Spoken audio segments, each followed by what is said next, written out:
الشيطان الرجيم بسم الله الرحمن الرحيم إن لدينا أنكالا وجحيما ইরশাদ হচ্ছে নিশ্চয়ই আমাদের কাছে রয়েছে বেড়িসমূহ এবং জ্বলন্ত অগ্নিকুণ্ড وطعاما ذا غصة وعذابا أليما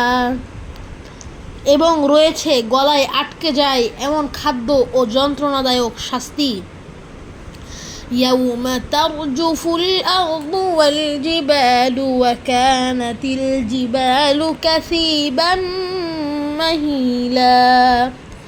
যেদিন পৃথিবী ও পর্বতমালা প্রকম্পিত হবে এবং পর্বতসমূহ বালুকা রাশির ন্যায় হবে।